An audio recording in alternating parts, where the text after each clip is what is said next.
Thank you, Prabhu.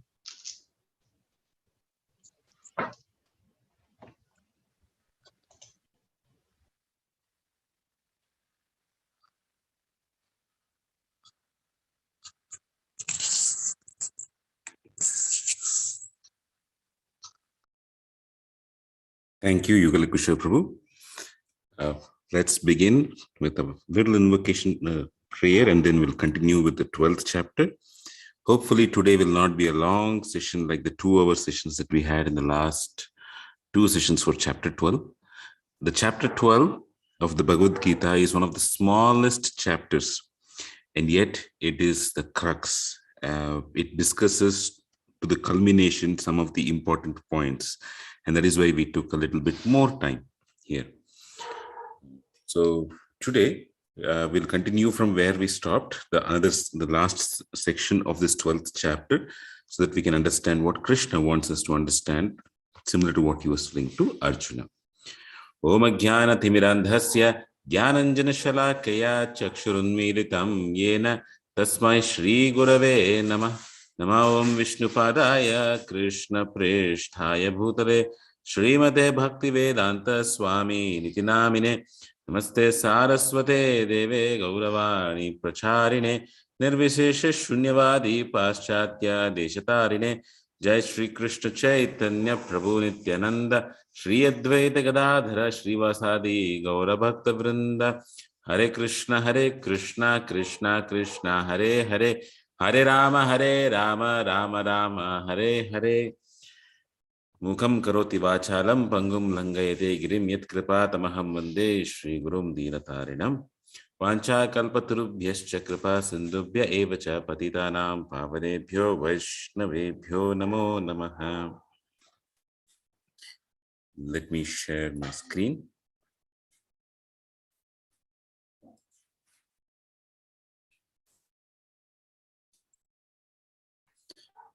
So we'll go through the slides, through the verses, and go back and forth between them, and let's see how to go ahead with it.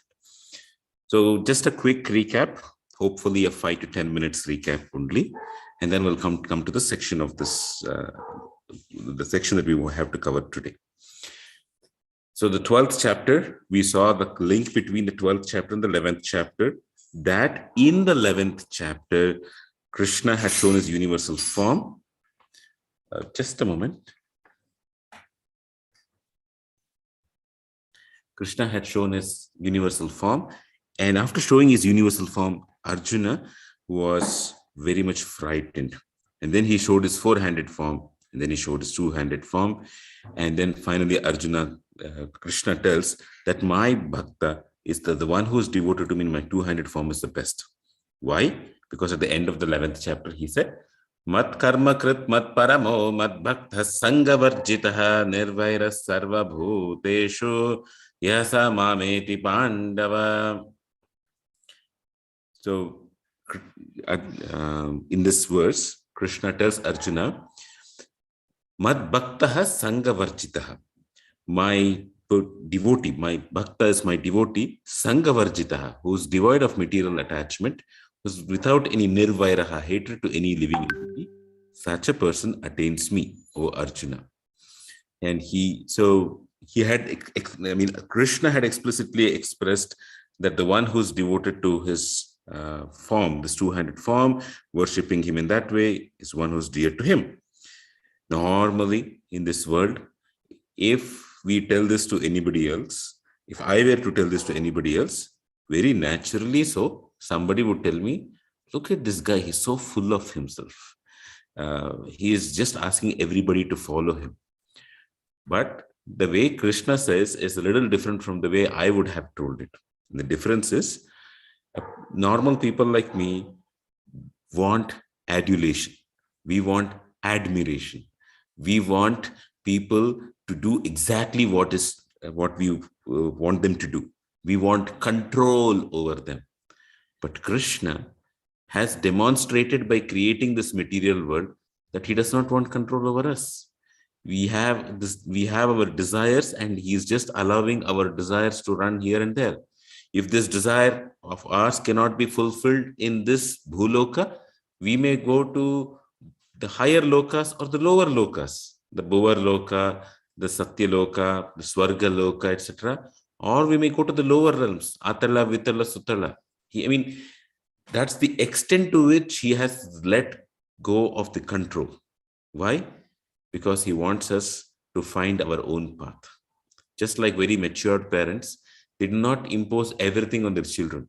They know until a particular age that they have to guide the children, but beyond that, they are an enabler for their children to go in the right direction. They create circumstances such that the children will realize that this is the right path to go. Sometimes people learn by hearing, and sometimes people learn by seeing. So parents very silently do those things of creating favorable circumstances such that their children can learn something from it. And Krishna is one such person, where he has created this material world through which we can learn something from it. Not like he wants to superimpose himself on our life, but he knows that just like the leaves of the tree can be happy only when it is connected to the root of the tree, we can be happy when we are connected with him, and he too is happy to be connected with us. It is not a one-way relationship. It is a two-way relationship.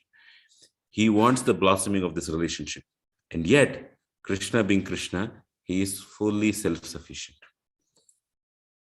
So when Krishna says so to Arjuna that Mad Bhaktaha is the best here, like what he has said,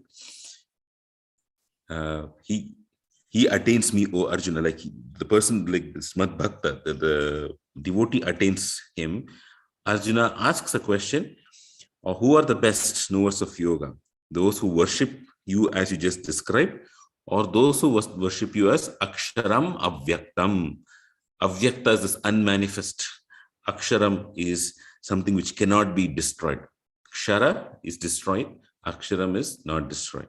This is what we discussed elaborately for the past 2 weeks. I just wanted to touch one important aspect here. There are different commentators. I mean, there are more than 700 commentators in the Bhagavad Gita. Of all these 700 commentators, a majority of them begin to understand that what is this evam satata yuktaye bhaktastvam paryupasate. Upasana is worship. Those who worship you. In what way? Many of them think in the 11th chapter, it was fully given about, not fully, to a good for a good number of verses. Arjuna even describes the universal form of the Supreme Lord. So a lot of commentators on the Bhagavad Gita say, oh, Arjuna is actually referring to the universal form of the Supreme Lord. But then Krishna had set aside this universal form, and he came to his four-handed form and two-handed form. Why? Because Arjuna could not withstand. Where can bhakti be present when there is fear? It cannot be. But Arjuna said, when I see your universal form, it fills me with fear. And therefore, we understand that this form, the bhakti, the devotional service that is being done is referred to as the two-handed Shamasundara form, which Krishna finally reveals once more to Arjuna. Now, I may be telling this so easily, but look at the plethora of commentaries which are just talking about the universal form, the Supreme Lord. That is the unique contribution of Sri Chaitanya Mahaprabhu and the followers of Chaitanya Mahaprabhu, that they were able to extract the essence of the Gita and give it to us. Many times, some of you who are associated with ISKCON feel, oh yeah, ISKCON says you have to worship Krishna in the two-handed form with the flute, with Srimati Radharani, who has cows around him, who has the creepers of Vrindavan around him, etc. It seems to be very simple, but this understanding has not been given to all. We are all the privileged people who have been given this understanding, which many great acharyas themselves have not revealed fully. Why? Because this is the crux of the matter of worshipping Krishna in the Shamasundara Rupa. So, having asked this question here, Arjuna, we discussed that Krishna himself says that There are people who want to worship him in his unmanifest form, and they work accordingly. They have their I'm sorry, not this verse. Yete aksharam anirdeshyam avyaktam paryupaste sarvatra gama chintim cha kutastham achalam dhruvam. He says, those who worship this unnamed formless entity, looking on all things equally, intent on the welfare of all, they attain me alone. But he gives Klesho Adhikataras. The first session of the 12th chapter, we focused a lot on this verse, Klesho Adhikataras, that they encounter extreme difficulties. Then there is Avyaktahi Gatir Dukkham. They have a bir avapyate. So we focused on this in the first session. Avyakta Asakta Chetasam. What is the nature of this Avyakta? And that is the unmanifest form. And is this the ultimate form or not? That we discussed in the second session. Then, in addition to it, we also talked about why, like these set of points here on the tough path of devotionals, the tough path of impersonal realization. And we also discussed about the ones which are highlighted in red as why it is very tough to do. And one important point that I failed to tell is the root cause of why these activities is highlighted in red here are very tough to do is because a person depends on his own self. When a person depends on his own self, he has a huge mountain to cross. But in the path of bhakti, one depends on the mercy of Guru and Krishna. And therefore, it becomes much more easier. That is the key reason why the path of impersonal realization is Klesho Adhikataras. It is very tough to follow. Just a minute. Okay.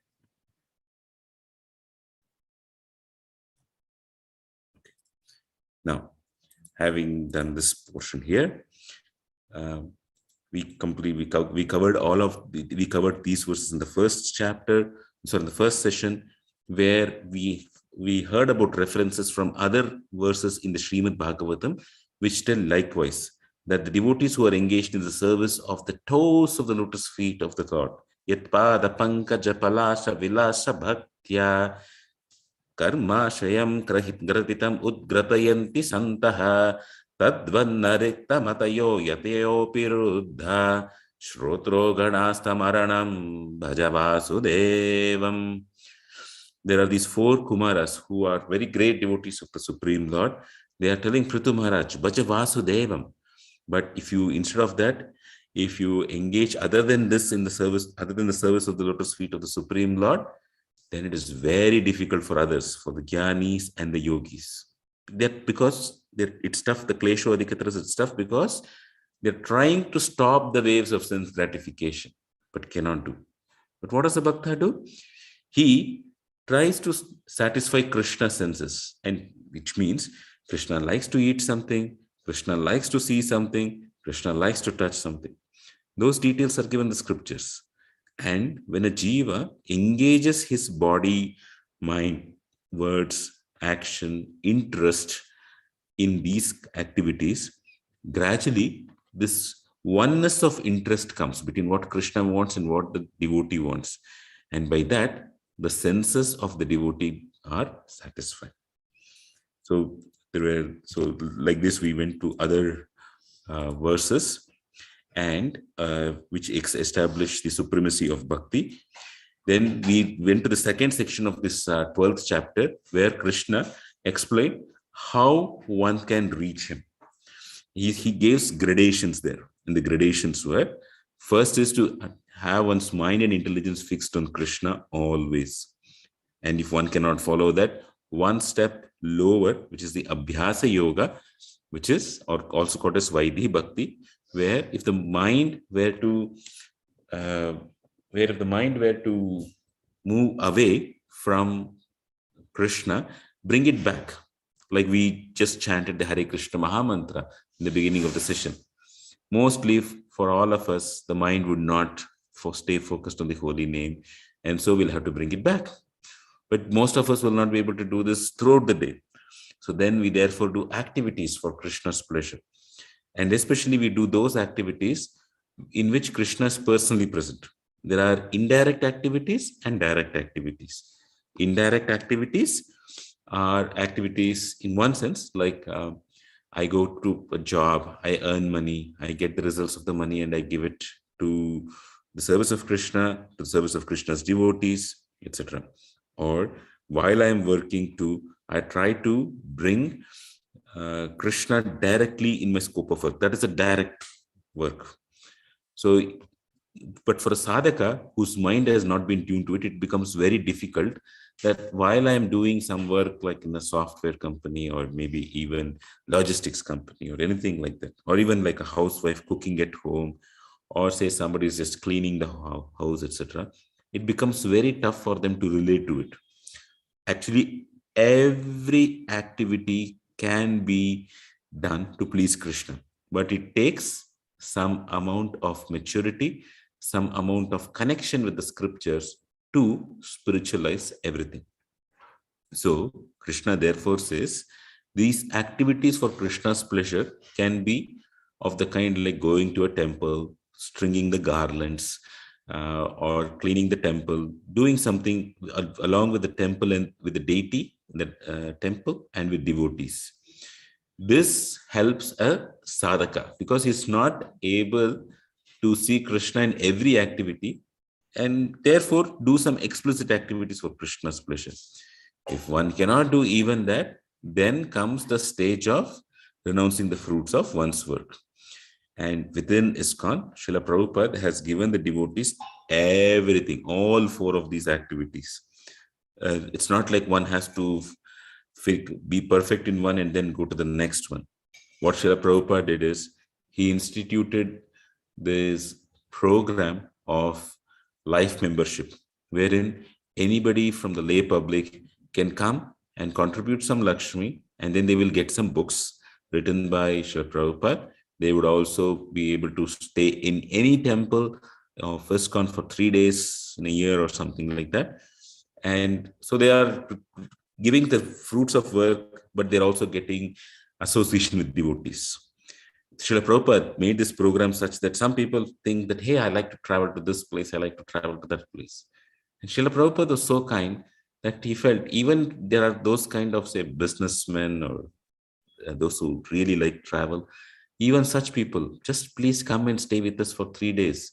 Attend the Mangalarati with us, and you attend some of our programs. We'll give you prasadam too, and try to see how Krishna wants to connect to you.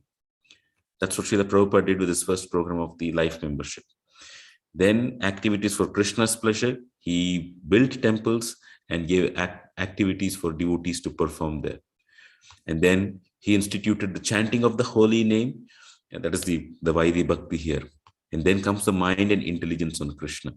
Through his books, he is telling us that finally the goal is to have one's mind and intelligence fully fixed on Krishna. And gradually, right in this life, it is possible for us to come to this stage. It is not a goal which is too far away.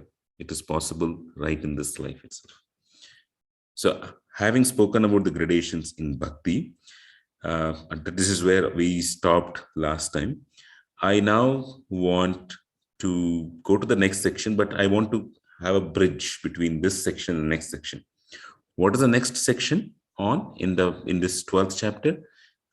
So, having said those who worship Krishna directly through the path of Bhakti are the best. And for the path of Bhakti, these are the various steps here. Please be situated on one or some of these steps, what Krishna said. Then Krishna talks about the result. What is the result of following in this process of Bhakti? Mostly, we all are curious that I have been practicing something spiritual for some time. Am I really on the right path? Am I missing something? So, in order to allay those apprehensions, Krishna is going to speak about a few qualities. If we are doing things right, those qualities will manifest in us. There's a different way to look at it. We constantly need guidance of people on the path of Bhakti. We cannot work on our own. How do we identify those people? We identify those people by seeing these qualities which Krishna talks about, which we are going to hear about, of that Krishna talks about the devotees. When we see devotees having those qualities, we know that we are in safe hands. But they have to be devotees of Krishna. We can have those qualities without being devotees too, but it will not be in the fullness. That is all. The thing that may happen here is we may be able to perceive those qualities present in persons, but we may not be able to perceive whether it is in fullness or not. So that is why there is the added condition. Please check if they are also devotees of Krishna. By doing that check, we know that we are in safe hands. And the devotee of Krishna is one who is coming in a disciplic succession. By disciplic succession, it means an unbroken chain of acharyas right from Krishna himself. Somebody cannot just claim that, okay, I'm a follower of this guru who's a follower of that guru. You can trace it back to 3 or 4 generations, but not beyond that. Let me give an example. Maybe I'm explicit here, but let me give an example. There is this very famous yogi by the name Paramahamsa Yogananda. He started this self-realization fellowship. He found a guru. I think his name of the guru was Lahari Mahashaya or something. His guru was somebody who was called a Mahavatar Babaji, who was when they met in around 1800s or so, was like 500 years old or so. And he is like present in the Himalayas. He'll make himself manifest to some people at some time. He will not manifest himself to some people at some time. All this is great. I'm not even discounting the fact that some yogis can live for 500 or 5,000 years. In fact, Veda Vyasa is said to be present right now in Badrikashram, just that we are not able to see him. And he's more than 5,000 years old now. So those things can happen, but merely having the power to live for so many years does not qualify one to be a bhakta or a devotee. One has to be connected to Krishna through the medium of other devotees. That's important. One can get all the powers of a yogi by following various yogic systems. Krishna will allow us to do so. But Krishna doesn't give bhakti unless and until we meet a bhakta.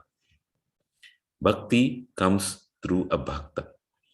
And therefore, it is very important for us to know how to identify who's a bhakta. And there are only 2 main things here. Number 1, he's a devotee of Krishna following in disciplic succession. And number 2, there are going to be some qualities which will manifest in him, which is what we are going to discuss. But just before we go to that verse there, let me just recap this section. This is a very famous verse given by Rupa Goswami, which summarizes what is bhakti. According to the Bhagavad Gita, according to the Srimad Bhagavatam and the Narada Pancharatra, everything else. Because people will have their own notions of what bhakti is. That's why I thought we should conclude this section, this section of the 12th chapter by understanding this verse. This verse goes this way. Anyabhilashita shunyam jnana karmadi anavratam anukulyena Krishna anushilanam bhaktir uttama. The highest bhakti is defined as continuous service or emotions directed towards Krishna, his expansion forms or others related to him, with a pleasing attitude towards Krishna. It should be devoid of desires other than the desire to please the Lord and unobstructed by impersonal jnana, the materialistic rituals of karma or other unfavorable acts. In this verse, Rupa Goswami is saying there are 2 primary characteristics of bhakti and the rest are secondary characteristics. What are the primary characteristics? Anukulyena Krishna Anushilanam. There are two words, Anukulyena and Krishna Anushilanam. These are the primary characteristics of devotional service. And then there are the secondary characteristics. What are those? Anya Abhilashita Shunyam. Devoid of other desires. For what? Jnana Karmadi Anavritam. So, first is devoid of desires other than the one to please the Lord. And Jnana Karma Adi Anavritam. Uncovered, not covered by Jnana and Karma, which means the Jnana here refers to the worship, or not the worship, the following of the impersonal Brahman, the Avyakta Akshara that we just spoke about. And Karma refers to the Karma Yoga that Krishna has spoken about in chapter 3, chapter 4, chapter 5, etc. Karma and Adi means even the other Dhyana Yoga that is being spoken in the chapter 6. So, not being too much bothered by the Jnana or the Karma path, and not having any desire other than that to please Krishna. These are all secondary. The don'ts are secondary. But the primary is Anukulyena Krishna Anushilanam. The word, the Krishna Anushilanam. What does the word Anushilana mean? The word Anushilana comes from the root sheel, right? And the word sheel actually has two meanings. It is a verb or a dhatu in Sanskrit. And this dhatu, this word sheel, the one meaning of it is to worship or to practice or to serve. So, Anukulyena, in a very favorable way, Krishna Anushilanam, which means one serves Krishna with one's body, etc. But there is also another form of this dhatu, which means that being intensely absorbed. So one is an action with the body, another is the action with one's inner consciousness. So this bhakti is actually both with our gross senses, that is our hands, legs, mouth, we chant, we do some service to Krishna, that is one. And internally, our consciousness should be absorbed in trying to please him. And we cannot be absorbed in something until we know something about that person. It cannot be artificial.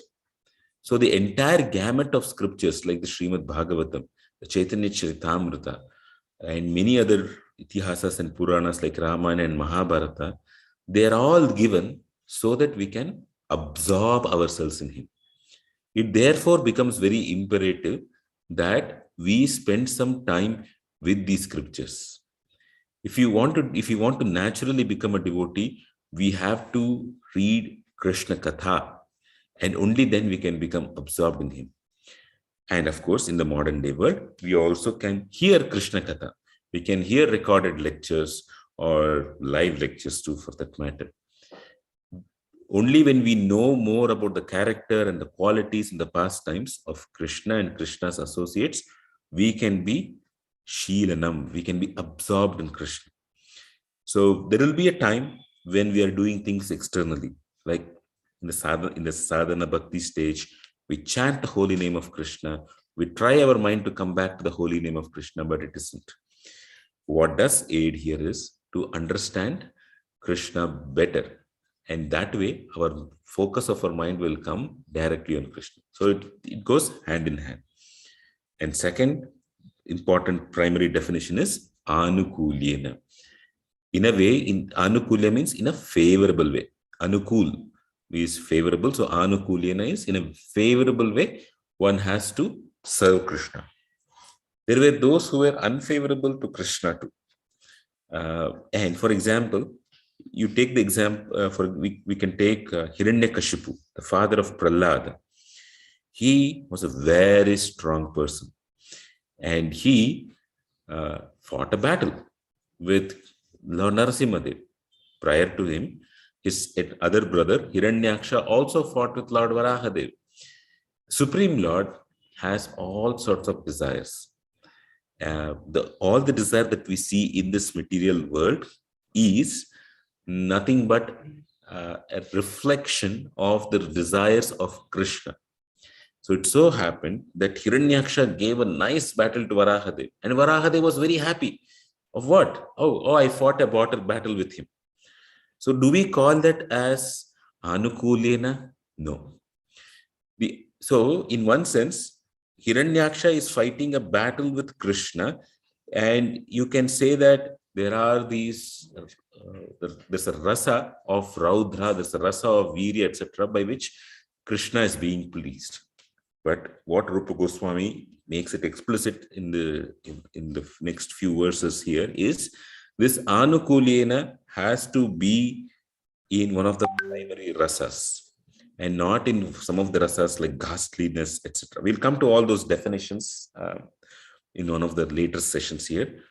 But it is sufficient for us to understand that we are not interested to cause anxiety to Krishna, or we are not interested to challenge Krishna. That is not the definition of Anukulena here. Okay. So having said that, let us next go to the section which speaks about the devotee's disposition, verses number 13 to 20. So we'll complete with this, and then we'll have question and answers, hopefully by 7 o'clock or so. So what are the qualities of a devotee? There are these qualities of a devotee which make them very dear to Krishna. Let me go in multiple ways. I will read these verses and also go through the slides and then go back and forth between them. What does Krishna? So until verse 12 was Krishna speaking about different steps in the Bhakti Yoga. If you can do this, fine. If you cannot, do something else, like the ladder that we discussed. Now from text 13 to 14, Krishna says, Adveshta sarva bhutanam maitra karuna evacha nirmamo nirahankaraha samadukka sukakshavi santushta satatam yogi yatatma drida nishchayah mayarpito manabuddhir yo madbhakta same priyaha. So Krishna is telling, Mayarpita mano buddhir yo madbhakta same priyaha. One, Maya, unto me, Arpita, who's engaged or was fully offered, Mano Buddhir, his mind and intelligence. Yo mad bhakta, such a bhakta, sa me priyaha. He is very dear to me. And what are his other qualities? Adveshta, he is non-envious. Then, Sarva Bhutanam Maitraha. He is friendly to all living entities, but kind friend to all living entities. Then, Nirmama, he does not think himself as a proprietor. Nirahankaraha, he is free from false ego. Sama dukkha sukhaha, he is equal in both happiness and distress. Then he says, Kshami, who is very tolerant or is very forgiving. Then Santushtaha, is always satisfied. Okay. Satatam yogi yatatma, he is self-controlled, and satatam, always this yogi is engaged in madbhakta, he is engaged in devotional service with determination, with drida nishchaya, with his determination, and his mind and intelligence fixed on me. Such a devotee of mine is very dear to me.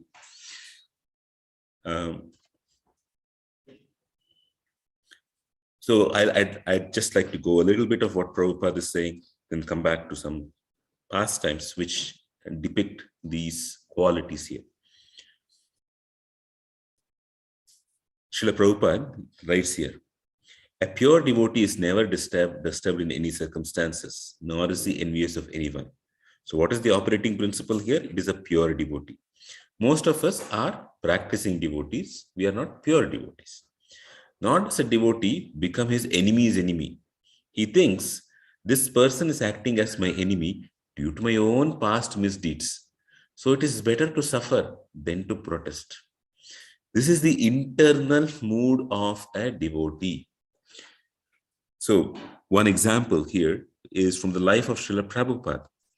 When Srila Prabhupada went to the West, if somebody were to just read this verse, It would mean we remain like a vegetable here, or we remain like a blade of grass. Somebody can stamp on us, do anything with us, and that's okay. Uh, I'm not my enemy's enemy. That is an understanding which people can feel, but that is not what is meant by this verse. What is meant here is, with our body and mind, we have to endeavor to please Krishna. But if there are obstacles in our endeavors, it doesn't mean that we call that person as an enemy. This is my enemy, that is my friend, etc. We don't do that. If we are getting obstacles in rendering service to Krishna, or even in our own life, other than that, we have to be very clear that I am getting it due to my own past misdeeds. So there are multiple reasons.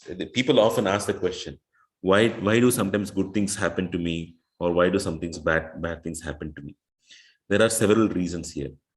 One is, it is because of our past karma, because of our past deeds, in our previous life, it happened so. The second is, we have a particular desire and it is getting manifested because Krishna allows our desires to get manifested. And the third thing is, for devotees who are following the path of Krishna Bhakti very carefully and who are advanced enough, Krishna himself arranges the circumstances. It may not be due to karma. It is due to Krishna arranging the circumstances so that they both can come close to each other. Now, a pure devotee, although he is at the level that Krishna is arranging circumstances just so that they can deepen the love between him and Krishna. So if there is a challenge in our day-to-day dealings, the devotee would be impelled to depend even more on Krishna. Just like the Vrajvasis of Vrindavan, whenever there was a demon attacking Krishna, they would call out, Krishna, help. And then Krishna will come and help. In the same way, in the life of a pure devotee too, Krishna will personally arrange the circumstances. And those circumstances may appear to be excruciatingly tough on an individual. A person may suddenly come to the streets not having enough money. A person may suddenly be having a disease, like say cancer or something. But that same circumstance will be used by a pure devotee to deepen his love and affection for Krishna, because he is nirmama. The word nirmama, with no sense of proprietorship. It includes no sense of proprietorship even over the body. One day, we all will have to leave this body. If we strongly hold to it that, Krishna, why did you give me this disease or that disease? How can we leave this body? How can we be truly connected to our nature as a soul who's going to serve Krishna? This body is required only as long as we are there in this material world. In the spiritual world, we will have a spiritual body with which we can serve. We don't need this material body. So that's why it's very important to know that, like how Srila Prabhupada is writing, that we do not harbor any feeling of this is my enemy and this is not my enemy. We know that if something, a tough situation is happening, even though Krishna may be orchestrating the circumstance, we have to take a very humble stance that it may be due to my own past misdeeds. And that's why I'm suffering. And Srila Prabhupada quotes this verse, Tattenu kampam susumi kshamano bunjana evatma kritam vipakam. Whenever a devotee is in distress or fallen into difficulty, he thinks it's the Lord's mercy upon him. He thinks, thanks to my past misdeeds, I should suffer far, far greater than I'm suffering now. So it is by the mercy of the Supreme Lord that I'm not getting all the punishment I am due. I am just getting a little by the mercy of the Supreme Personality of Godhead. So this is how a devotee thinks, that when he meets a very unfavorable circumstance in his life. And Srila Prabhupada further writes, Nirmama means that a devotee does not attach much importance to the pains and trouble pertaining to the body, because he knows perfectly well that he is not the material body. And who is writing this sentence? This sentence is being written by Srila Prabhupada, and is very well qualified to write this. There was a time when after the age of 70, for Srila Prabhupada, his kidney stopped functioning and he would constantly get a pain. He was not on dialysis or anything like that. This was the 1970s, actually, or 60s and 70s. So no dialysis, constantly in pain with his kidneys. His teeth had come off and he would constantly get a pain in his tooth. As well, when we have a toothache, we get a pain in the mind, in the brain or the mind too. But nonetheless, Srila Prabhupada would wake up at somewhere around like 11 a.m. at night, and from 11 a.m. at night to 4 a.m. in the morning, he would translate the scriptures and give the commentaries of all the different acharyas, make it relevant to the modern day audience. So this is the true meaning of nirmama. There are pains corresponding to the body, but we continue further. This can happen only when a person is fixed in a mission. And that fixed in the mission of the Supreme Lord can happen when one has a connection with a spiritual master. Without connection to the spiritual master, this level of nirmama cannot happen. Why? Because one has seen by personal experience how one's spiritual master is nirmama. And knowing that one's own spiritual master is nirmama, having all these qualities, one can then have the inspiration to follow accordingly. So therefore, it is very important to have a guru, a spiritual master in our life. Okay. Now, coming back to this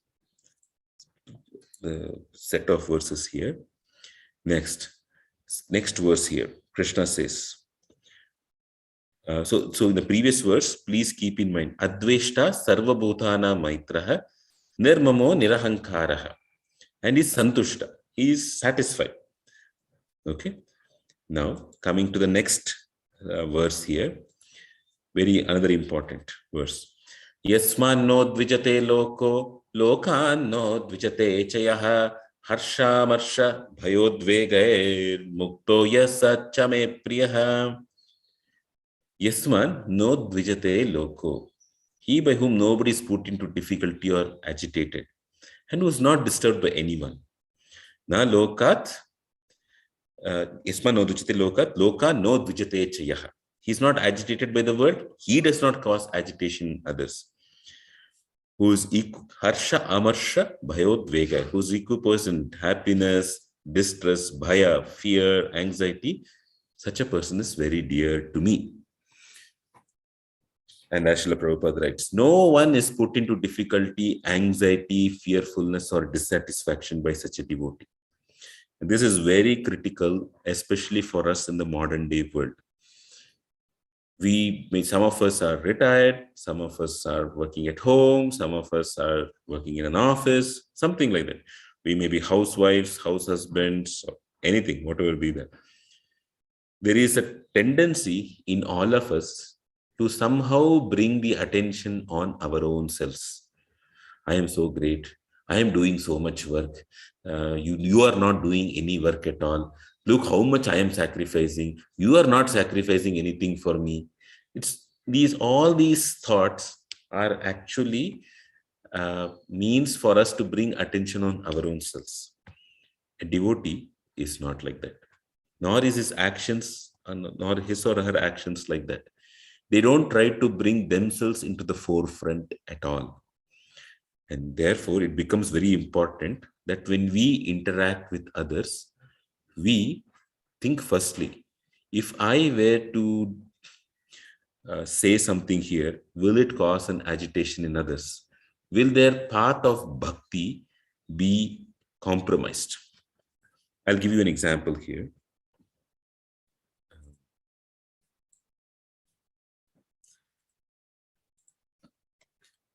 One of the disciples of Srila Prabhupada is His Holiness Romapada Maharaj.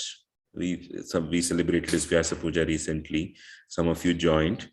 And we also heard in one of the many previous sessions, very exalted devotee. a pure devotee, as we would call, who fits all these qualifications that we are discussing about.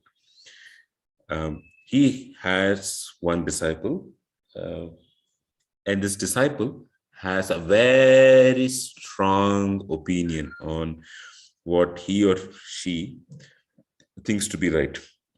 So the guru's role is the guru understands that people, when they start the process of bhakti, they are all at various stages. And this person has such a strong opinion that they feel this is the only right way to do. Sometimes she would even contradict her own spiritual master, this particular devotee. But Maharaj would not be thinking that, how come you're contradicting me? I have these many years of experience. I have so much steadiness in devotional service. You shouldn't be saying like that. No, he didn't work with her that way. He worked with her the way she is. So to her, he would ask, is this okay or is this not okay? Would you want it this way or would you want it that way? So in this Guru-Shishya relationship, it almost looked like Maharaj was the Shishya and she was the Guru. It looked like that. But what happened is, without agitating her sense of aham, usually people have a sense of aham to that my sense of that my identity is I am an intelligent person, I am what you call a person who can get things done, etc. We all have the sense of aham, but our true sense of aham is I am a servant of the servant of the servant of Krishna. So until that comes, we need more purification. So what Maharaj did is he brought more purification in her way. He gave her a lot of services by which she would start feeling overwhelmed. Oh, I'm not able to do it. I need help. And gradually she began to realize that I need help. And she began to realize how it is so tough for others to also render their services. Then she began to tone down a little bit. So that is how these great souls like His Holiness Rompa Maharaj and others, they exhibit these qualities here. They don't put others into difficulty. Their only hope and prayer is, let them become a devotee of Krishna. And for that, if I have to take some difficulty, I will take it. That's the nature of such pure devotees of Krishna.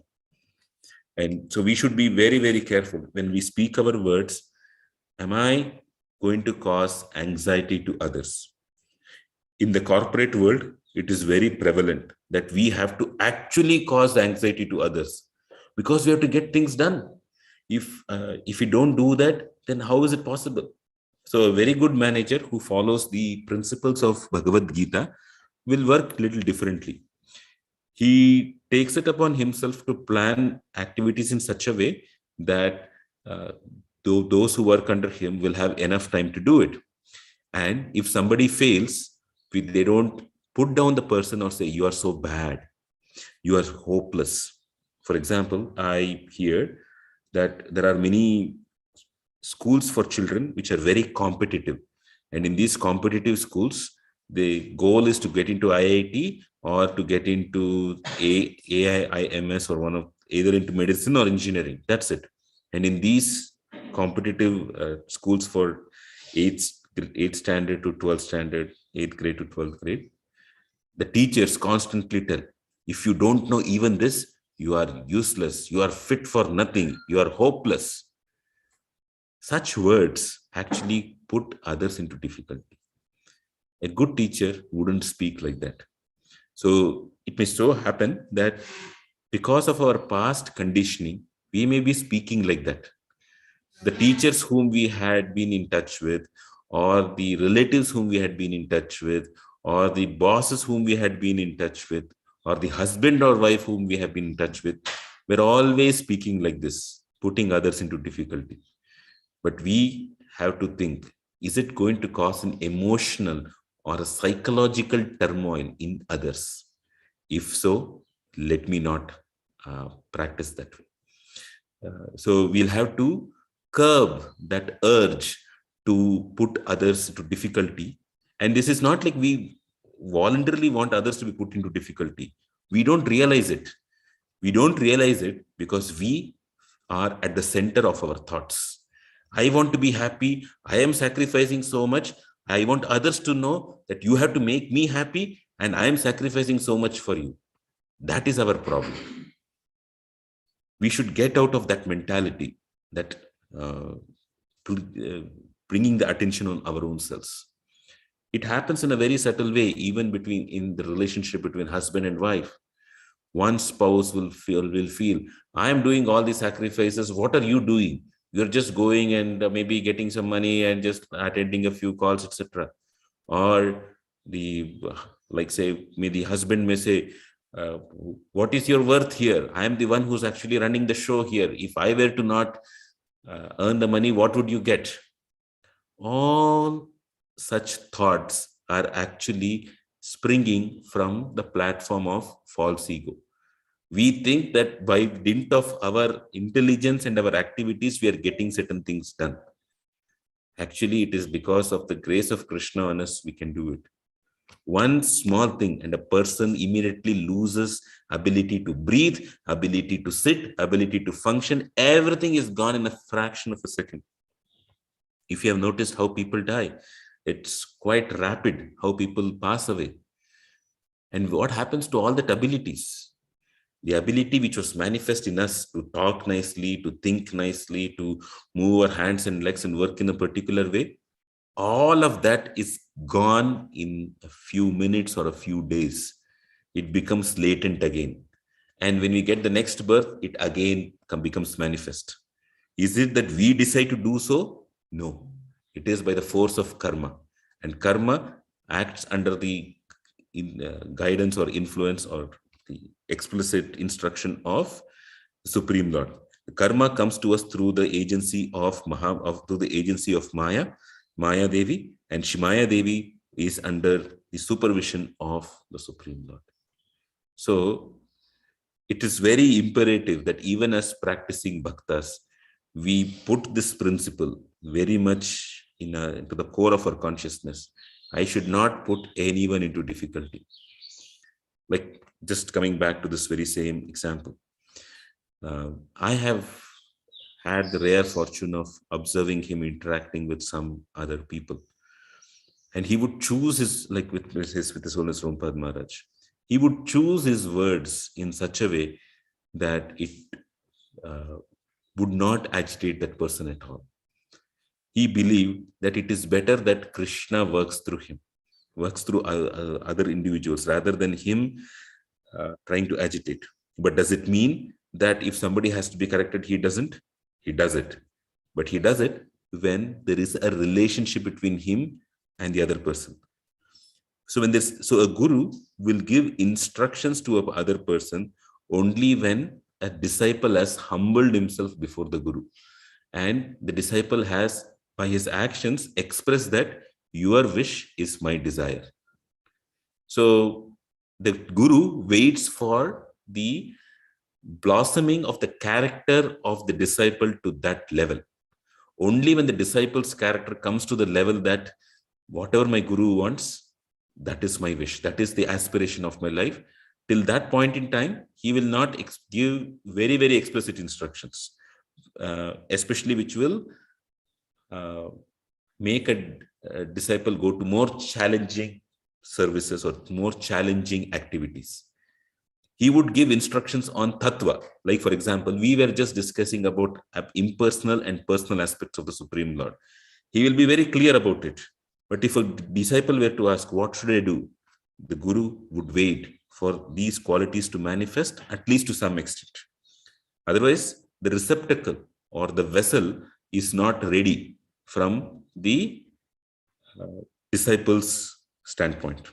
So the guru has to even make the vessel ready. He has to carve like a nice mud pot and make it strong and thick enough so that the mercy that comes from Krishna can be held on to that mud pot.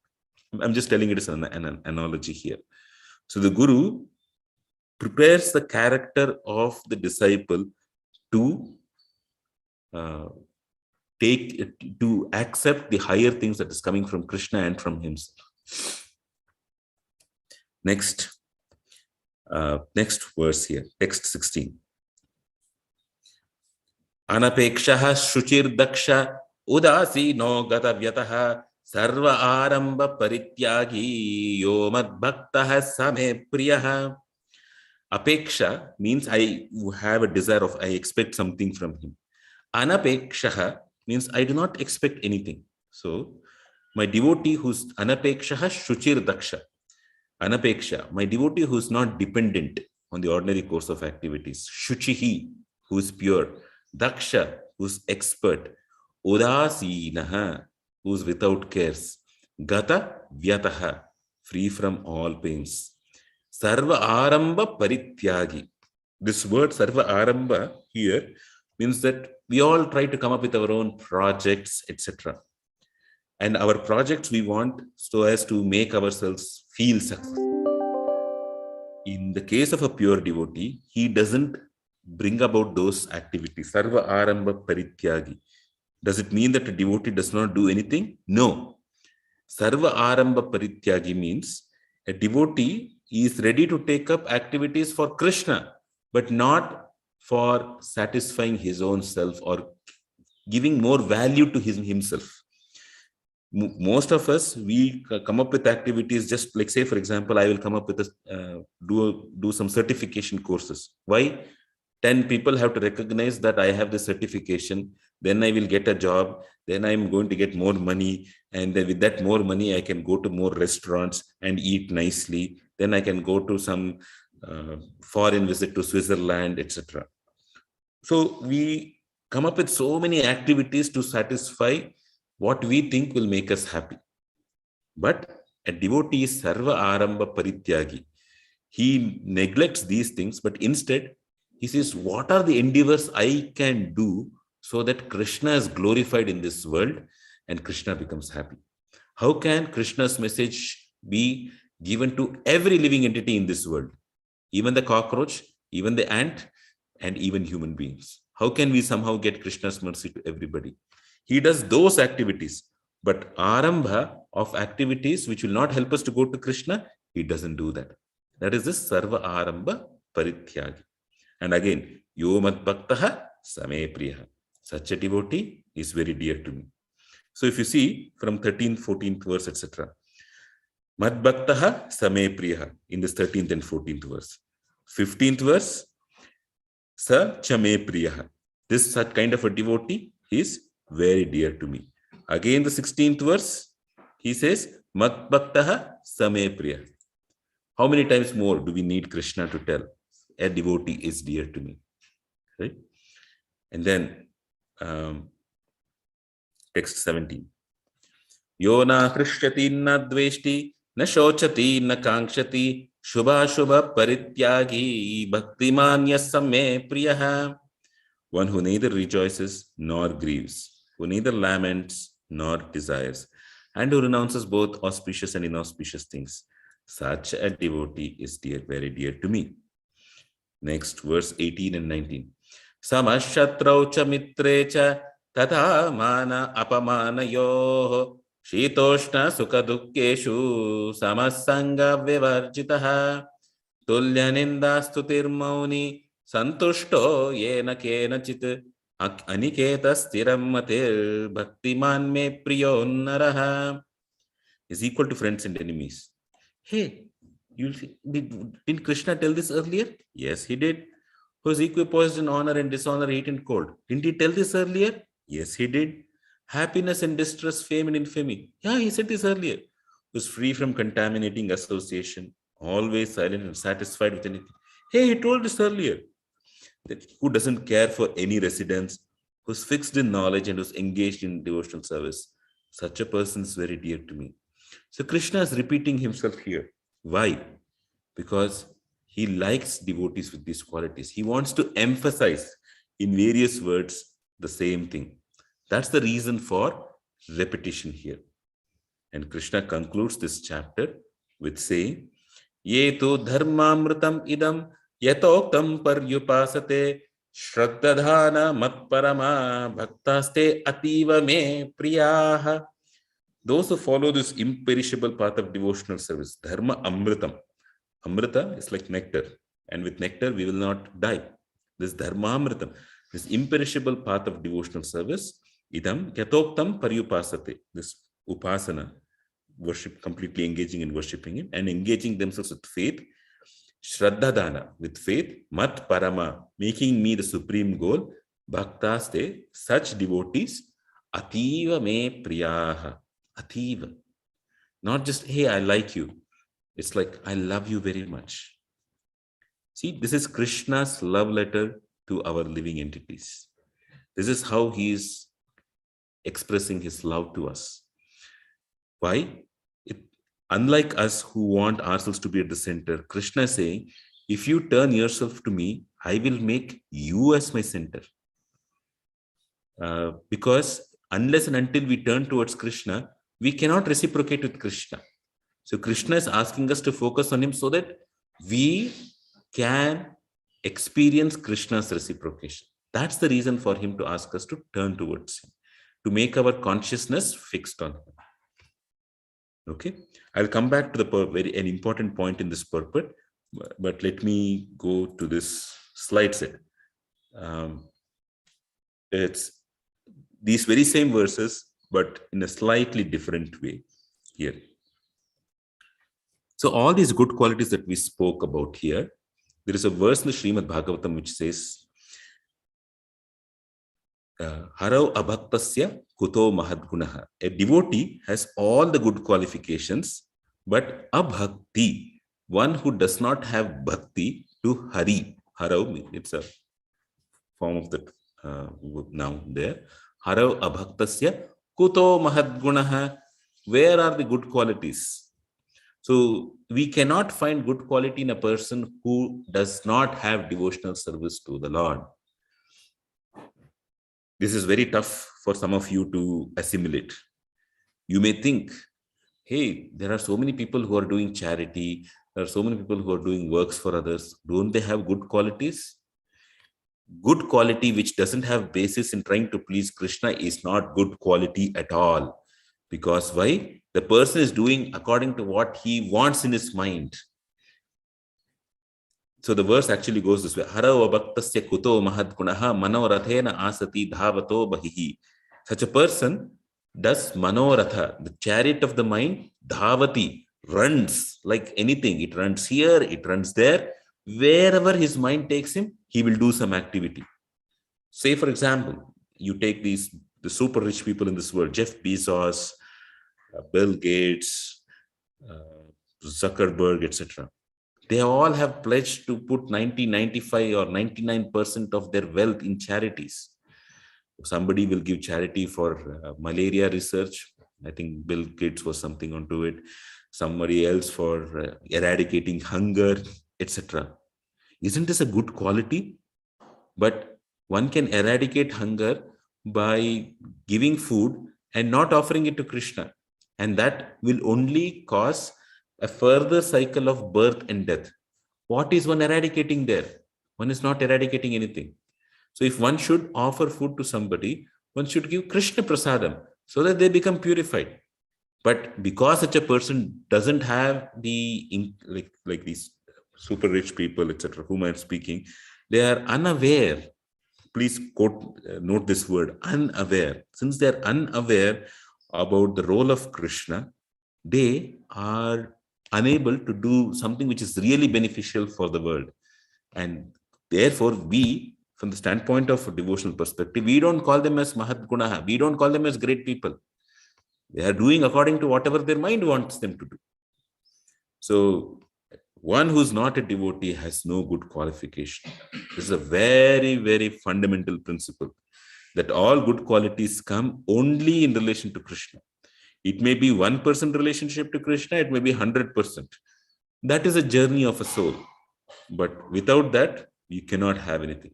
And that's why you see that sometimes we admire some people for doing something great. But after some time, we feel contempt for them, or we feel there is an underlying motive in them, which we don't like, and we try to distance ourselves from them. Why? Because One of the aspects is Hari, or the Supreme Lord, was not in the center. Now, there can be another thing.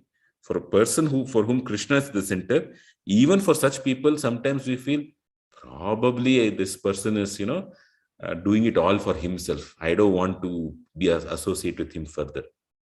At such times, we'll have to be very careful. We'll have to observe the activities of such a person. Is he really trying to please Hari? If yes, then the problem is me. I want more attention for myself. I am not getting that attention. And just like the fox will cry, the grapes are sour, I may also be telling in the same way.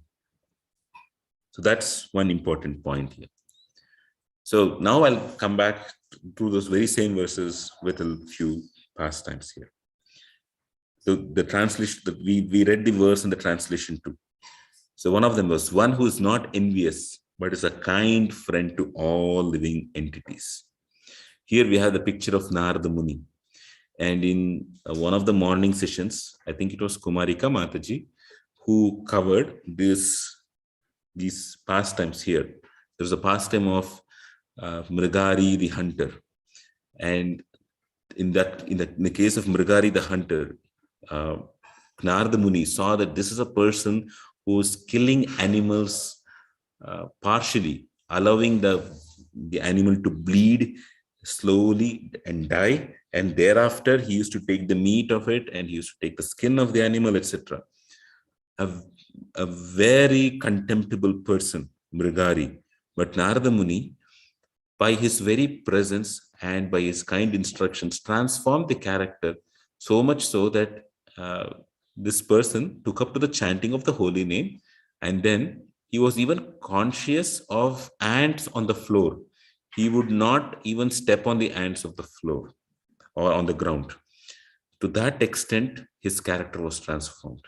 But why? That happened because of Narada Muni.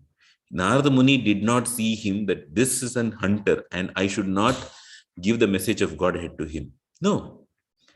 He gave the message of Godhead even to persons who were very despicable, but a little open in the heart. In our own lives, we have that opportunity. There are so many, say for example, slaughterhouses in the city that whichever you are in. We can go to those slaughterhouses and not like start telling them stop this slaughterhouse, but making them chant the Hare Krishna Mahamantra. We can go to the slaughterhouses and give them Krishna Prasadam to the people who are doing the actual slaughtering, and then slowly help them to understand a higher purpose in life. And I just gave an extreme example. The same is valid for others too. Then another aspect which Krishna said, a pure devotee does not think himself as a proprietor and is free from false ego. Here we have the painting of King Indradyumna Maharaj, who was the king of Orissa sometime in 1500s. I'm sorry, not Indradyumna. I used the wrong word. Prataparudra. I'm sorry. King Prataparudra, who was ruling Orissa in the 1500s, and he would personally come out and he would sweep the streets when Lord Jagannath of Puri used to come out of the temple. So we find similar examples like the king of the former king of Trivandrum. I forget whatever is the dynasty. He would call himself as Padmanabha Dasan. I am the servant of Padmanabha. Everything belongs to Padmanabha, the Ananta Padmanabha deity of Thiruvananthapuram. So this is very important. We don't consider ourselves as proprietor. It's Krishna who's the proprietor. Then Krishna also said, who is equal in both happiness and distress, who's tolerant, always satisfied. This is the painting of Parikshit Maharaj here in front, asking for instructions from Shukadev Goswami. And what was the background? The background of this was Parikshit Maharaj was supposed to die in 7 days. He was, for anybody who is told that you are going to die in 7 days, what will happen? The first thing that will happen is, why me? I have so many things to do. Why is this bad thing happening to me? I am cursed to die. Why am I cursed? We feel a lot of self-pity. But Parikshit Maharaj didn't have this self-pity in him. He was tolerant and satisfied with what comes of its own accord. These are some examples of devotees, superlative devotees here. Then, just a minute, some Uttaradam Tirunal Maharaj, Ashok Prabhu. Thank you, Prabhu. Then the devotee is self-controlled and engaged in devotional service with determination. His mind and intelligence fixed on me. This is what most of you are doing. You chant some rounds every day. Some of you are chanting 68 rounds. It takes an hour and a half, but it's with determination. Doing every day takes a determination. And it requires convincing one's mind. And that is why it's called fixing his mind and intelligence. Here, Krishna says, such a devotee of mine is very dear to me. When we do this, this is a painting that is coming from the Brihad Bhagavatamrita. And in this Brihad Bhagavatamrita, which also we will cover one day, there is a protagonist, or there's a main person, Gopakumar. He fixed his mind on just chanting the mantra that was given to him. And because he fixed on it, he was able to go to different lokas, the Swarga Loka, the Mahar Loka, the Tapa Loka. And in every place that he went, he was dissatisfied. Why? Because he knew that the mantra can give me something better. So he continued to chant the mantra until he came to Golok Vrindavana, where he really felt happy. And when he went to Golok Vrindavan, he saw Krishna, and Krishna told him, "Where have you been, my dear Gopakumar? I was waiting for you for a long time." And then he embraced him. This is how we are very dear to Krishna. Not just with Gopakumar, but with each and every one of you in this call. Krishna is waiting to embrace you like this. It's just waiting to embrace you here. It's just that we have turned away from him and we are not wanting to embrace Krishna. So our entire practice of Bhakti Yoga is to come back to the stage of embracing Krishna and then serving him. Then Krishna says in the Bhagavad Gita, we discussed this a little bit here, but let's look at it from the standpoint of some of the pastimes given in the scriptures. He for whom no one is put into difficulty. A prominent example is Prahlad Maharaj. So Hiranyakashipu got to know that Prahlad had learnt about bhakti to Vishnu.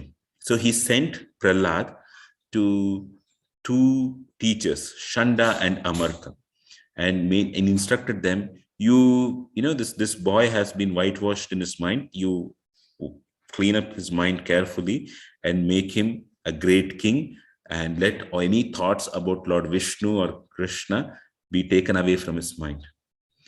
And so what Prahlad used to do is that he used to keep quiet when his teacher used to speak about the goal of life is to be happy. We have to get more happiness by using our body and things of this world to be happy. That it is we who are in control. There is no notion of God. All those things were being taught, and he would be quiet.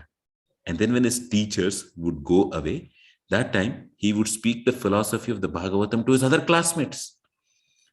So the reason he used to do so was, if he were to tell in front of Shanda and Amarka, finally his father would know something. His father would imprison Shanda and Amarka, and they will be put into difficulty. So an exalted devotee like Prahlad Maharaj, even at the age of 5 years old, he does not want to put others into difficulty. Right?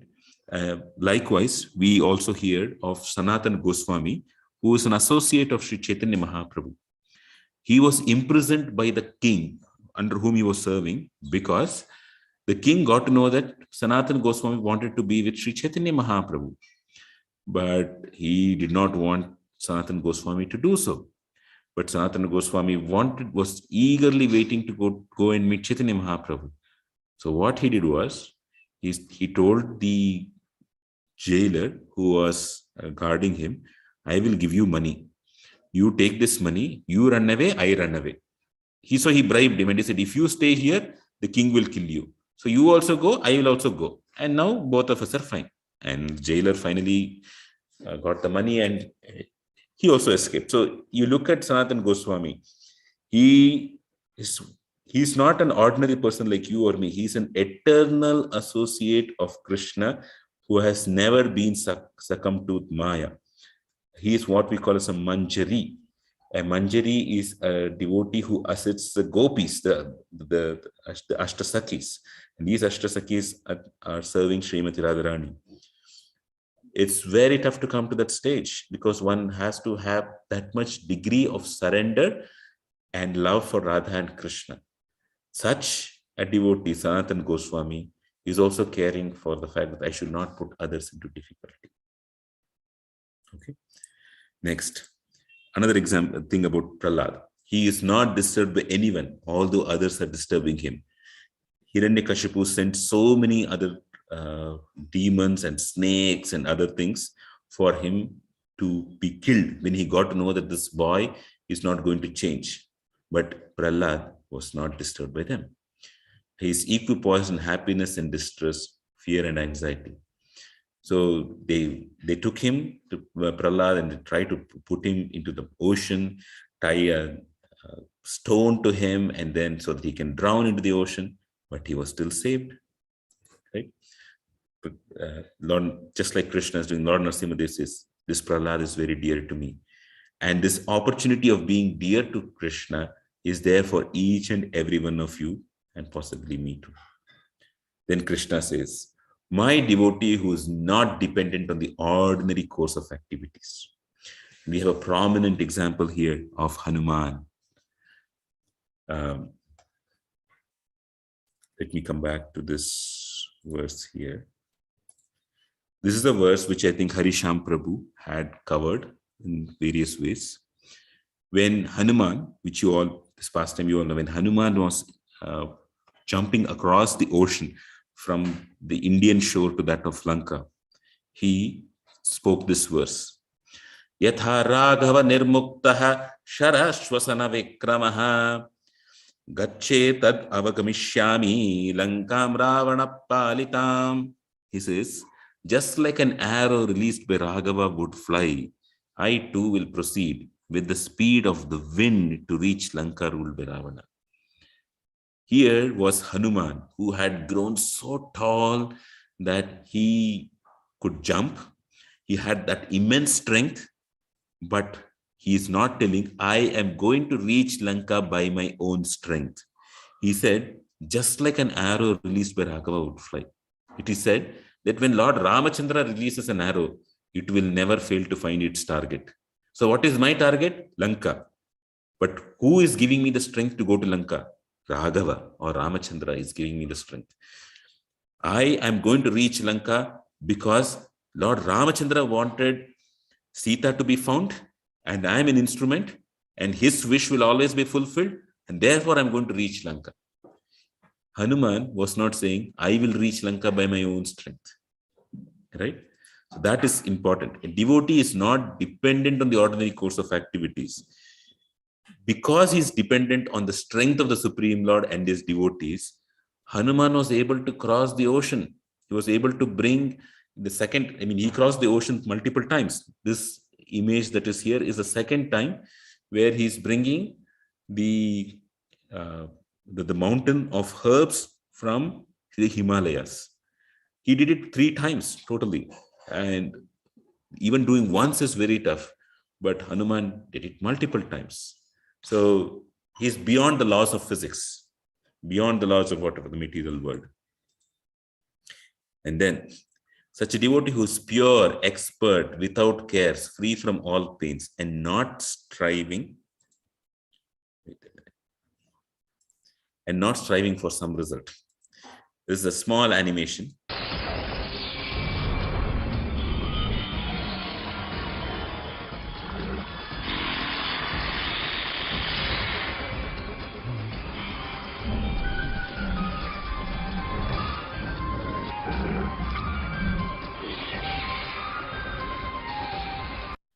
So here was, you all know this pastime very well, where Hanuman was asked to get inside the mouth, had to spend some time. And so Hanuman became very short, and then he went inside the mouth and came out. He satisfied her desire too. So this is where we call a devotee as very expert. A devotee is given this benediction of becoming an expert because he is engaged in the service of Krishna. It is not his own ability to be expert. It is the desire to serve Krishna which makes a person expert here. And that's exemplified by Hanuman. And Krishna says, such a person is very dear to me. And he's also dear to his form as Lord Ramachandra. So those who follow this path of imperishable devotional service and who completely engage themselves with faith, making me the supreme good, like Srila Prabhupada, such people are very, very dear to me. So then I'll just come back to one point which was asked in the very first session of this 20th chapter. If Bhakta is so dear, why is it that Krishna has given the path of impersonalism at all? And let us hear from Srila Prabhupada about it. Srila Prabhupada writes, the impersonal conception of the Supreme Absolute Truth as described in this chapter is recommended only up to the time one surrenders himself for self-realization. In other words, as long as one does not have the chance to associate with a pure devotee, the impersonal conception may be beneficial. In the impersonal conception of the Absolute Truth, one works without fruitive result, meditates, and cultivates knowledge to understand spirit and matter. This is necessary as long as one is not in the association of pure devotee. Fortunately, if one develops directly a desire to engage in Krishna consciousness and pure devotional service, he does not need to undergo step-by-step improvements in spiritual realization. Devotional service, as described in the middle 6 chapters of the Bhagavad Gita, is more congenial. One need not bother about other materials to keep body and soul together, because by the grace of the Lord, everything is carried out automatically. So we have these qualities which come to a devotee by practicing, and we have to be aware of ourselves. Are we acting in contrary to these qualities? And by doing so, we will make ourselves dear to Krishna. And that's the goal of our life. So with this, I'll pause. Any thoughts, comments? Thank you, Ashok.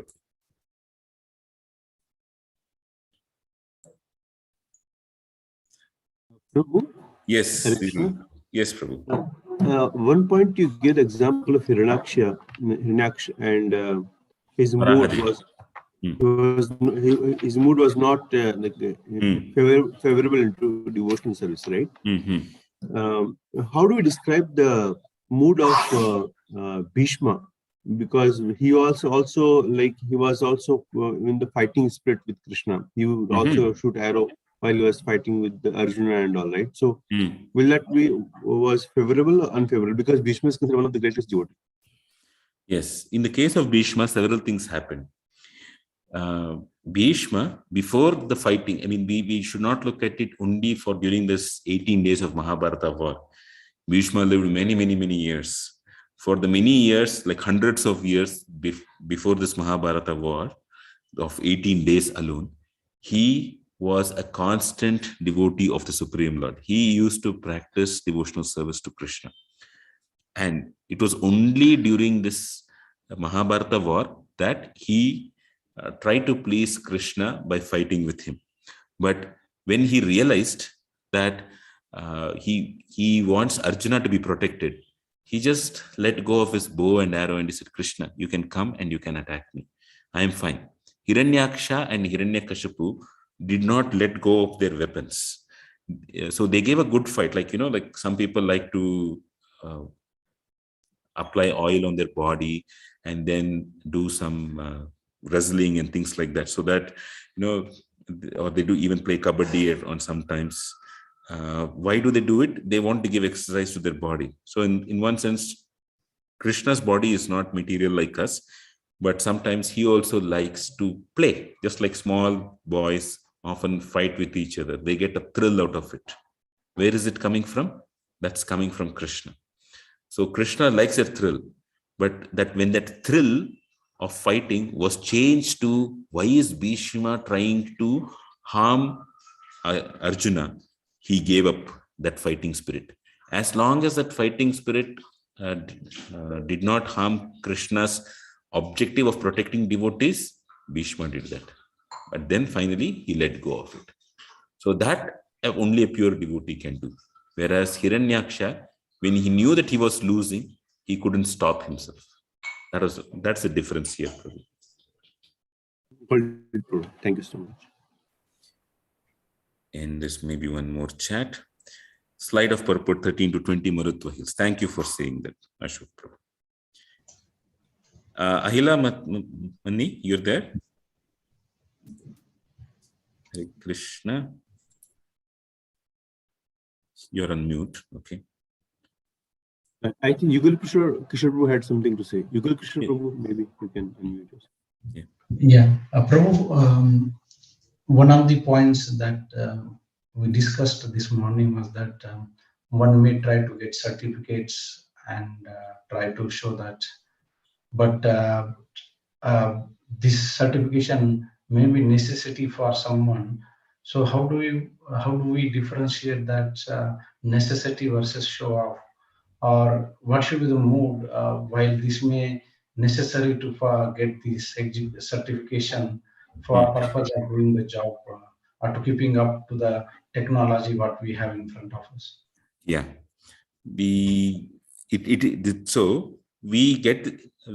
for us to just maintain our jobs, we may need to go through various certifications, etc. And this job may be required for us to run our family. It may be required for us to keep our mind happy. It may be required for us to serve other devotees too. Understood. The only thing here is it is in the path of bhakti, there are many subtle anarthas that have to be removed. Initial anarthas that have to be removed are there are gross anarthas and there are subtle anarthas. The subtle anarthas that initially that needs to be removed are lust, anger, greed, illusion, etc.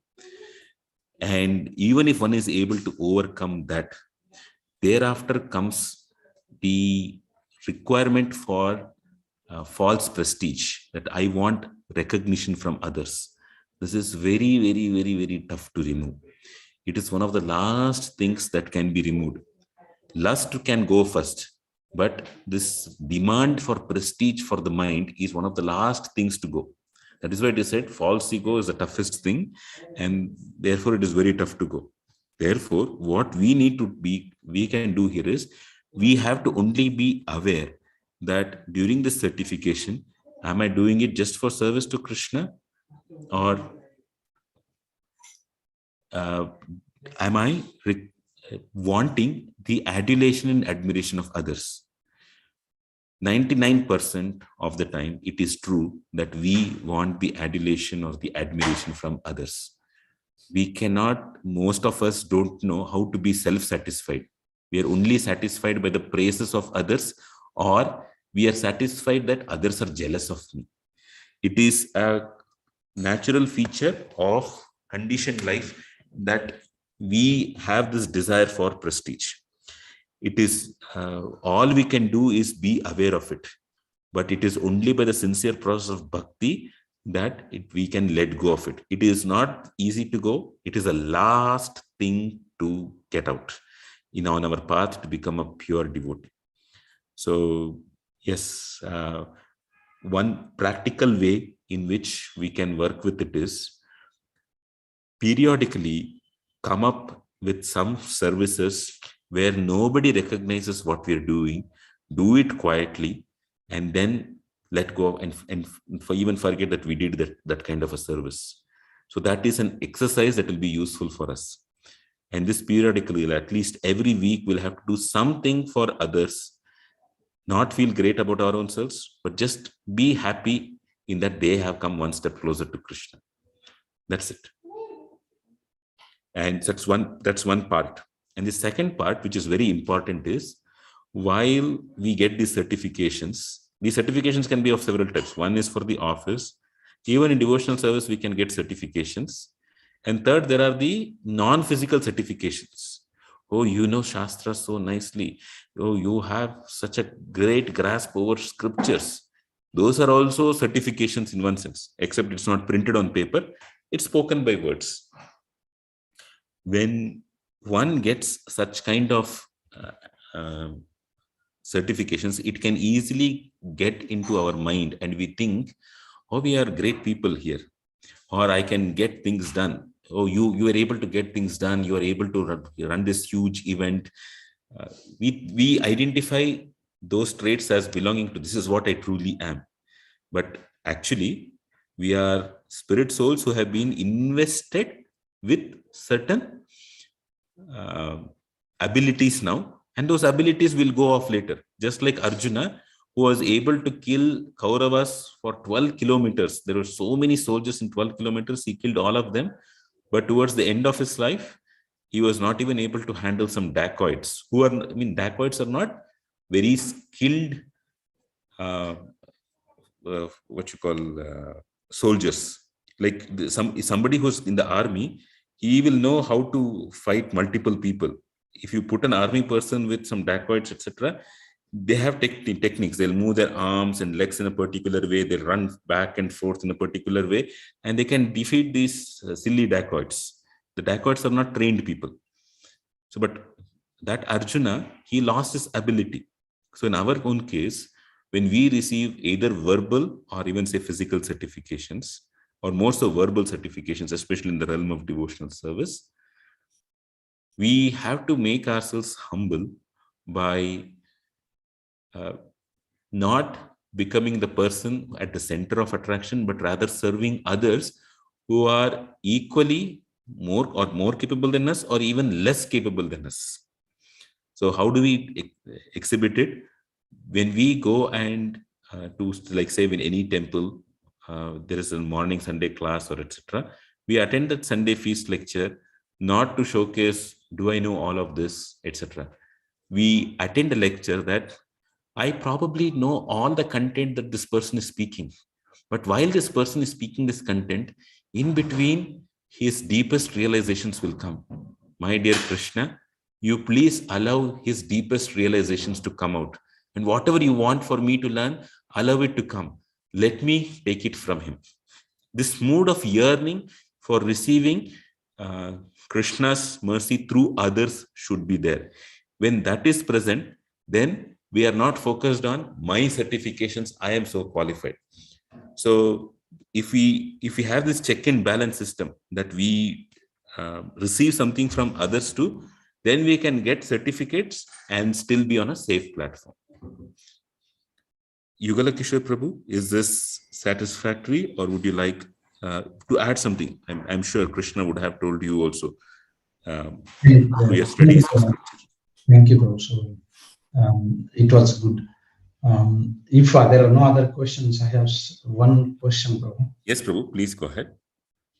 Prabhu, this whole chapter starting from 13 to last shloka, Krishna is glorifying what is expected of a devotee. Correct. It's so wonderful to hear Advesta Sarvabhutanam, Maitra Karuna, and Ativa Priya to the 19th shloka. Such a devotee is very dear. However, if I take my situation, that I'm far from there, very, very far. Same is true with me. Yeah. However,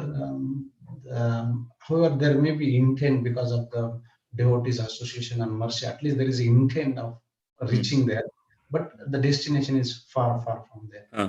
And then example of certification, the mood of certification, what should be the mood that you explain, but I may not have that mood.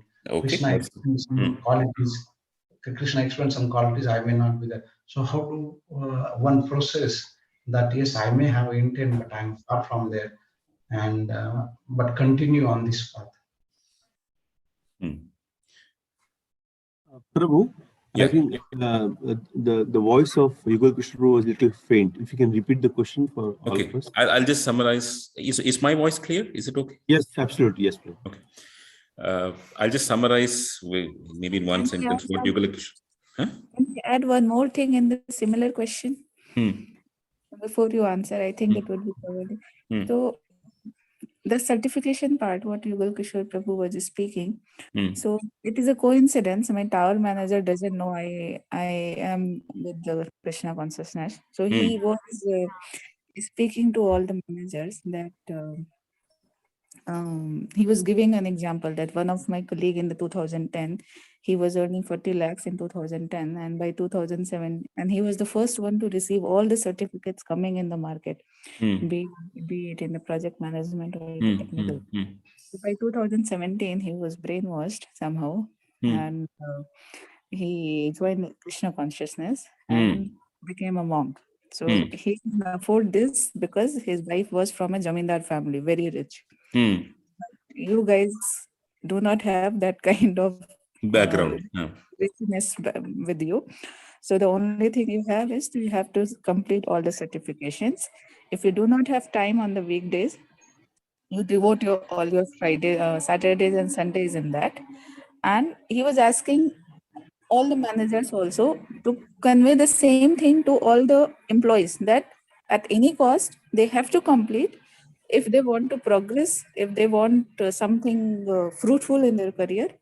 If not, I mean, it's a fix that he wants us to propagate the same message. He wants us it wants to ensure that the same message has been given further down. Yeah. So those are typical managerial tricks here. I let me be very specific, or I'll address Yugal Kishor's question too, but I'll address yours first, Shweta Mataji. This is a trick because an organization has spent some money in certification. You want it, and they want everybody to be uniformly aware of certain certifications. But you look at Sundar Pichai, you look at Mark Zuckerberg. Which of the certifications have they actually cleared? None of these. All these, I mean, there may be the PMP certificate, etc. Neither has Sundar Pichai done or any of those have done, but they handle big organizations. Learn, it is what you call narrow-mindedness, where a person thinks only by doing these certifications you can learn. Sometimes we learn from others, sometimes we learn through other videos and other things, etc. So learning is dynamic, it is very person specific. Spending all the time on certifications, I have seen a lot, especially in the Indian industry, because it is a service-based industry in India. They always try the certifications in India are only to prove to somebody else that we are worthy enough. So you please give your project to us, because we have something to show tangibly that we can do this work. So the Indian slave mentality, which we have inherited from the British, is to prove ourselves we are right by giving certifications. Whereas a true entrepreneur, etc., he takes the help of appropriate people, learns as much skills as is required, and starts working on it, not trying to prove oneself. So that is a whole slave mentality which we Indians have not let go of the past from the Britishers' times. There is the other certification which Yugal Kishore Prabhu was talking about, and that is, say one wants to go in one's career from one step to the other step. Maybe one has to learn some new skills, which is also maybe true in what you are telling, Shweta Mataji, that in order to acquire new skills, certification is the final thing, but one has to go through additional courses. One has to reskill oneself. Skills have to be changing. The skill which was working 20 years ago will not help. So the degree that we received, say, for example, at the age of 22, is good enough for until the age of 42, maximum, say. But then when one comes to the age of 40, we'll have to equip ourselves with some newer skills, which will help us to probably until 60. And in this pursuit of getting skills from this skill to that skill to make money, we forget or we neglect the skill of loving Krishna.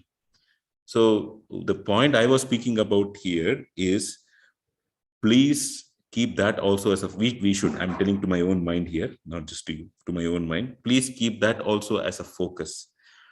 The point which your boss was saying here is, don't keep Krishna in focus. For him, his dependency is only in those skills as such. But he is also making a point that, hey, he knew a devotee who left everything and then who became a full-time devotee. He was not earning, etc. The vast majority of devotees in ISKCON are not like that. I would say 99.99% aren't like that. There are a few who find their calling like that. They can no longer work in office. They feel they have to work 24 hours in Krishna service. They have been purified to that extent, hopefully. And or even if they are not purified fully, they want to try it out. It's an intense desire coming from within. So they are doing it. It is just that they are in consonance, or they are in resonance with their inner desire. Most of us, we are not even in resonance with inner desire. We get bogged down by the consequences. Sorry. What if, etc. We don't have dependence on Krishna. And your manager was saying he could do it because he came from a Zamindar family. Possibly true. In our current stage of devotional service, we are not focusing on what we have to renounce, what we have to give up.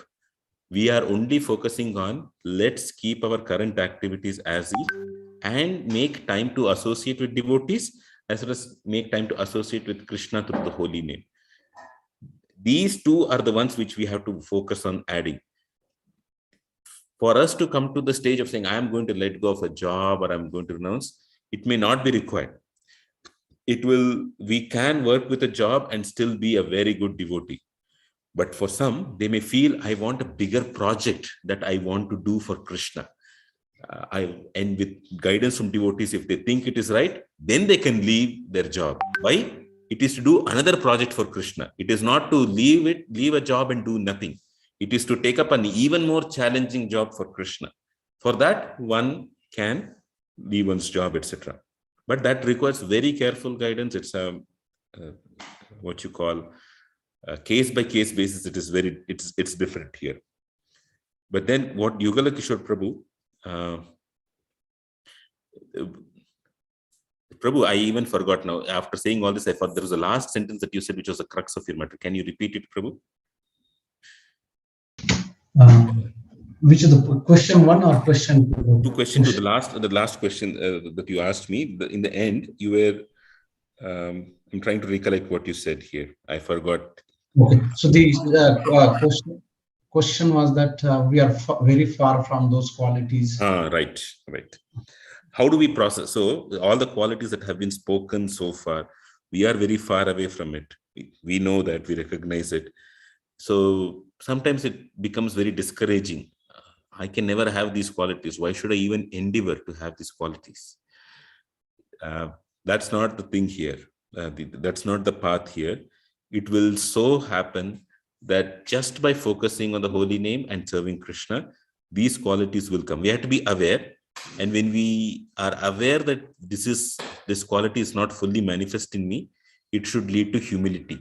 The humility is, Krishna is great, I am small, only this much I can do with my effort. If I have to get these qualities, only Krishna can bless me with it. So how does a person, a pure devotee, actually feel? He may be blessed with all these qualities, and nonetheless, he will still feel, I do not have all these qualities sufficiently.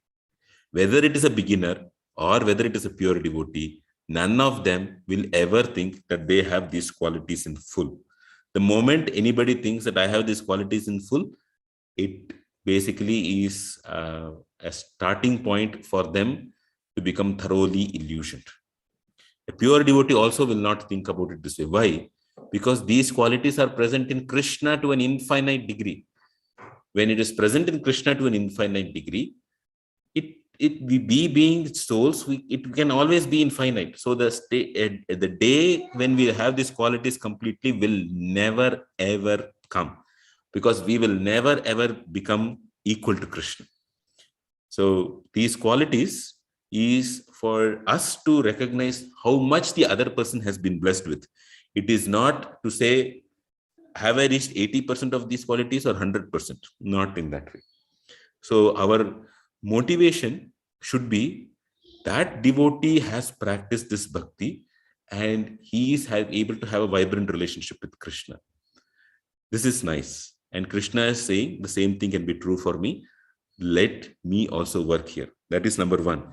And number two is, we all should have a spiritual master in our lives. And when we see these qualities in our spiritual master, we should know, my spiritual master will go back to Golok Vrindavan because he has these qualities.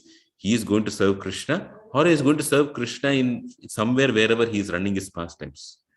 I like to be with that devotee. And for me to be with that devotee, unless and until I purify myself, I will not get access to go to Goloka Vrindavan or to wherever the next world, Loka, where Krishna is manifesting his pastimes. So therefore, it may be a little tough for me now, but let me engage myself in service so that hopefully I can get back to the service of my spiritual master even in my next birth and birth after birth. We are not interested in the qualities. We are more interested in being in a position to serve our spiritual master. And to serve our spiritual master, whatever is required, we will do that. That is more important for us. So if one quality will make my spiritual master, will make me cause anxiety to the spiritual master, I will not have it. If that quality doesn't help me in my spiritual master's mission, it's okay. I don't want that. Let me let go of some things then. That is the way we let go of things and the way we accept things. And it is not easy. It comes a lot through the blessings of devotees. When we serve devotees, we get the blessings. It is not just by our endeavor. Our endeavor is some portion. But the chanting of the holy name and service to devotees is what brings in these qualities. So we should not be downcast that I'm so far away. We are not here to evaluate how far we are away from the goal. There is nothing like I have reached the destination in spiritual world terms, because Krishna is Anandamayo Abhyasat. He's full of bliss. It's a bliss which is ever expanding. So we can never taste the fullness of that bliss. There is more and more and more to taste. This notion of bridging the gap and me reaching the destination is a mundane conception. The gap is only going to become higher and higher and higher. We are not concerned with what is my position in this gap. We are concerned with, is Krishna happy? Is my spiritual master happy? Are all the devotees happy? The gap portion will be taken care by Krishna, and it is his department. We have nothing to do with it.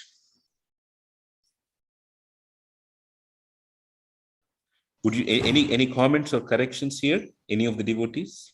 And Yugalakishur would. No, thank you, Prabhu. I think what is really very interesting thing that you said, that how as an individual can we endeavor to please Krishna and spiritual master, and giving those qualities involved with that qualities by Krishna's mercy. It is Krishna's department. Thank you so much. Just to add, Srila Prabhupada, who was able to convince so many devotees to take up to Krishna consciousness, who had, when he was sitting and chanting the Hare Krishna Mahamantra, his body would come into ecstasy, his hands would tremble and shiver, his hairs would stand on end. These are all the qualities which we hear of an advanced devotee in Krishna consciousness. Somebody at the level of bhava and prema will get all these things. People had observed this in Srila Prabhupada. And when Prabhupada was asked about his guru, he would say, my guru is gold. I am like iron, of no value in front of my guru. And he would start crying. When a devotee like Srila Prabhupada himself would feel, I have not reached, what is there for us? Nothing. Absolutely. Any other comment or thought? Harsha Prabhu, you have anything to add? No. Okay. And let me see, who else is there? Manjula Mataji?